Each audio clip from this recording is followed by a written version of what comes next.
Speciality হলো ভাঙ্গা পরোটা, তাই তো? একদম। কেমন আছো? ভালো আছে, আপাতত ভালো আছে। আচ্ছা, ভাঙ্গা পরোটার নামটা কেন দিয়েছো সেটা একটু দর্শকদেরকে কি বলতে পারবে?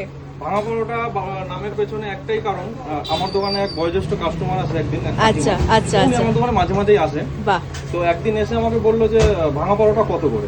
আচ্ছা, তো আমি শুনে অবাক হয়ে গেলাম। ভাঙা পরোটা বলতে বলছে আমরা যখন ছোট ছিলাম হ্যাঁ, তখন থেকে আমরা এটাকে ভাঙা পরোটা বলেই জানি। আচ্ছা তো আচ্ছা, সেখান থেকেই আমি ইন্সপায়ার হয়ে ভাঙা পরোটা নাম দিয়ে দিয়েছি।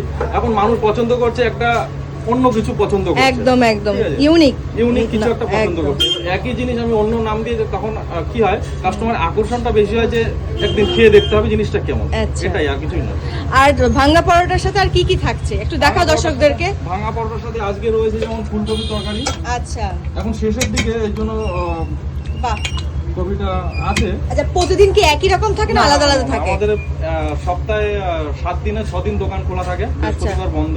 আচ্ছা তো 6 রকমের 6 দিন তরকারি হয়, কোনোদিন আপনি পরপর 2 দিন এসে একই রকম সবজি পাবেন না। আচ্ছা, আর তার সাথে কি রাখছো? তার সাথে রয়েছে ডিমের অমলেট রয়েছে, ডিমের কারি রয়েছে। আচ্ছা, এবার ডিমের কারি, ডিমের কারিটা থাকে শেষের দিকে। একদম ডিমের কারি আর পরোটা, ডিম, এটা হচ্ছে স্যালাড রয়েছে, কাঁচা লঙ্কা রয়েছে। বাহ, মানে এগুলো থাকে? এগুলো প্রত্যেকদিন থাকে এবং পার্সেলেও স্যালাড পার্সেল হয়। আচ্ছা আচ্ছা, আর হচ্ছে ডিমের কারি আর পরোটা যদি একসাথে হয় কম্বো যেটা, সেটা 34। 34। একদম।